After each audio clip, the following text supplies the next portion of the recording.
तो हेलो दोस्तों, जैसे कि हमने एपिसोड की शुरुआत में देखते हैं, यह बंदा प्रिंस के सामने झुक के कहता है, मैंने कभी नहीं सोचा था कि एक मामूली सेट से निपटना इतना मुश्किल हो सकता है। और अब जिस बंदे को यह काज करने के लिए भेजा था, उन सब बंदे को जिंदा पकड़ लिया गया है। और अगर उनमें से कोई उस बात को अपने मुख से उगल दिया है तो उसको ऐसा नहीं करना चाहिए था। और महाराज अब कृपा करके शांत रहे, हमारे बंदे को पता है उन्हें अब क्या करना चाहिए। और उसके बाद दोस्तों हम देखते हैं, चैन से बंधा हुआ सभी बंदे का पूरा शरीर काला पड़ जाता है। और फिर एक बंदा आके चेक करके कहता है, इनमें से कोई भी और जीवित नहीं रहा। और फिर दोस्तों प्रिंस कहता है, तैंगसट की बंदे के ऊपर नजर रखो, हमें हल हार में तैंगसट को रोकना होगा, नहीं तो बाद में हमारे लिए मुसीबत खड़ा कर सकता है। और उसके बाद दोस्तों सीन चेंज होता है और हम देखते हैं काइटो यह हाउस से कहता है वह सारे बंदे जू टियान का है। और मुझे लगता है अब तक तो सब बंदे लाशों की ढेर बन गया है। और उसके बाद दोस्तों यह हाउ कहता है, सानमुन एम्पायर ने अपना एक सेना का झुंड खो दिया और इसीलिए सानमुन एम्पायर पहले से भी और भी सतर्क हो जाएगा।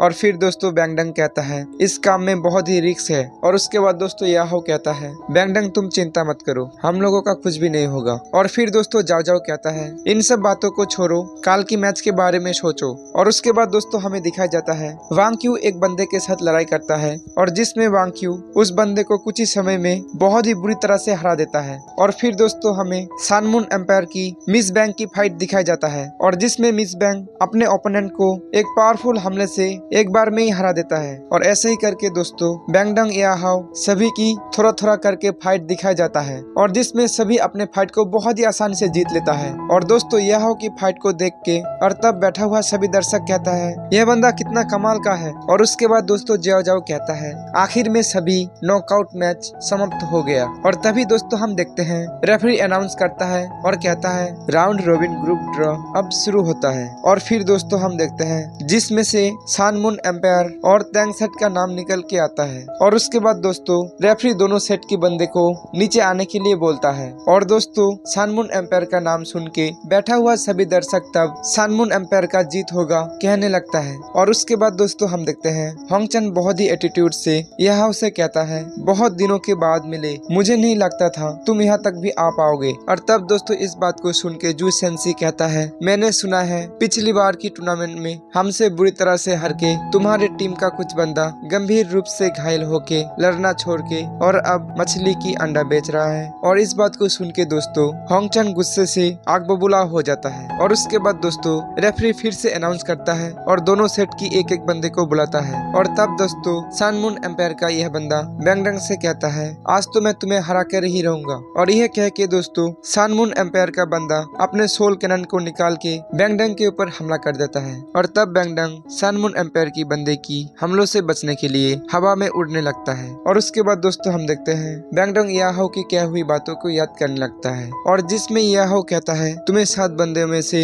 एक बंदे को हरना ही होगा। और तभी दोस्तों हम देखते हैं बैंगडंग अपने एक टेक्निक से सानमुन एम्पायर की बंदे के हमले को उस बंदे की तरफ ही मोड़ देता है और जिसके कारण दोस्तों वहाँ पर एक बहुत ही पावरफुल धमाका हो जाता है। और इस धमाका के कारण सानमुन एम्पायर का बंदा दूर जाके गिरता है। और उसके बाद दोस्तों रेफरी अनाउंस करता है, तैंगसेट ने अपना पहला राउंड जीत लिया है। और फिर दोस्तों सानमुन एम्पायर का दूसरा बंदा आता है और बैंगडंग से कहता है, मेरा नाम झोंग जिंगाओ है, याद रहे क्योंकि मैं तुम्हारे इस सुंदर चेहरे को बिगाड़ने वाला हूँ। और यह कह के दोस्तों सानमुन एम्पायर का दूसरा बंदा अपने बहुत सारे सोल कैनन को बाहर निकाल लेता है और बैंगडंग के ऊपर बहुत सारे मिसाइलों से हमला करने लगता है। और दोनों के बीच हमें एक बहुत ही कमाल का फाइट देखने के लिए मिलता है। और तभी दोस्तों सानमुन एम्पायर का यह दूसरा बंदा बैंगडंग के ऊपर एक बहुत ही पावरफुल हमला कर देता है और इस पावरफुल हमले के कारण इस बंदे की हालत बहुत ही खराब हो जाता है। पर फिर भी दोस्तों बैंगडंग इस हमले को बहुत ही आसानी से रोक देता है। और जैसे ही बैंगडंग उस बंदे के ऊपर हमला करने के लिए जाता है और तभी रेफरी मैच को रोक देता है और कहता है, तैंगसेट ने दूसरे राउंड को भी जीत लिया है। और इस बात को सुन के बैंगडंग जैसे ही पीछे मुड़ के जाने लगता है और तभी सानमुन एम्पायर का बंदा कहता है, मैं हार नहीं सकता, बाहर में जाओ सब लोग। यह कह के दोस्तों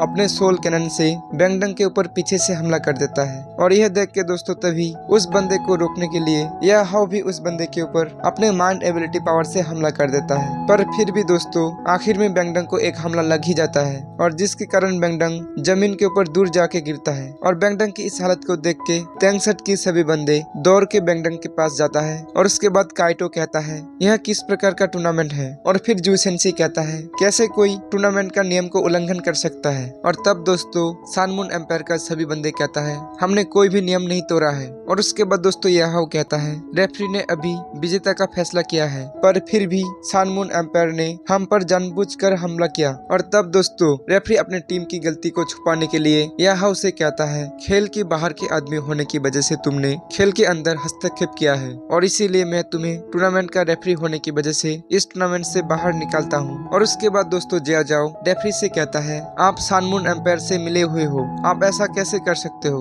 और तब दोस्तों रेफरी कहता है और अब तुम भी इस टूर्नामेंट से बाहर हो। और इस बात को सुन के दोस्तों बैठा हुआ सभी दर्शक कहता है ऐसा कोई कैसे कर सकता है, ये तो बहुत ही गलत हुआ। और उसके बाद दोस्तों हम देखते हैं एक बंदा आके रेफरी को चाटा मार के जमीन में गिरा देता है और कहता है मैं हूँ इस टूर्नामेंट का प्रधान रेफरी और इसीलिए मैं अनाउंस करता हूँ सन मून एम्पायर का दूसरा बंदा जो जिंगहाओ को निष्कासित किया जाता है। और फिर दोस्तों इस रेफरी को भी अपने रेफरी पद से निष्कासित कर देता है। और उसके बाद दोस्तों हम देखते हैं रेफरी तीसरे राउंड के लिए दोनों टीम के बंदे को बुलाता है। और तब दोस्तों काइटो बहुत ही गुस्सा होके लड़ने के लिए आता है और दोस्तों दोनों ही अपने अपने सोल कैनन को बाहर निकालता है और एक दूसरे के ऊपर हमला कर देता है। और दोस्तों देखते ही देखते काइटो अपने एक बहुत ही पावरफुल हमले से उस बंदे को बहुत ही बुरी तरह से हरा देता है। और उसके बाद दोस्तों होंगचन लड़ने के लिए आता है और याहाओ की तरफ देख के कहता है याहाओ मैं तुमसे लड़ना चाहता हूँ। और तब दोस्तों याहाओ कहता है ठीक है मैं भी लड़ने के लिए तैयार हूँ। और दोस्तों याहाओ को देख के तब टीचर जबा मुस्कुराने लगता है और कहता है ऐसे ही आगे बढ़ते रहो। और दोस्तों याहाओ को लड़ते हुए आते हुए देख के और तब बैठा हुआ सभी दर्शक बहुत ही जोर जोर से याहाओ याहाओ कह के चिल्लाने लगता है। और यह देख के दोस्तों जूसेंसी अरीना से गुस्सा होके चला जाता है और कहता है हम लगातार एक के बाद एक 3 राउंड हार चुके हैं, तो इसीलिए हमें इस राउंड में हार मान लेना चाहिए। और उसके बाद दोस्तों रेफरी अनाउंस करता है टैंगसेट ने इस मुकाबले को जीत लिया है। और उसके बाद दोस्तों सीन चेंज होता है और हम देखते हैं याहाओ और काइटो रियल मेटल खरीदने के लिए एक हॉल के अंदर जाता है। और तब बहुत सारे पावरफुल सोल मास्टर याहाओ और काइटो को घूरने लगता है। और दोस्तों यहीं पर ये एपिसोड का एंड हो जाता है। और दोस्तों अगर आपको यह वीडियो अच्छा लगा है तो एक लाइक और सब्सक्राइब कर देना। और इस वीडियो की नेक्स्ट एपिसोड बहुत ही जल्दी इस चैनल में अपलोड हो जाएगा।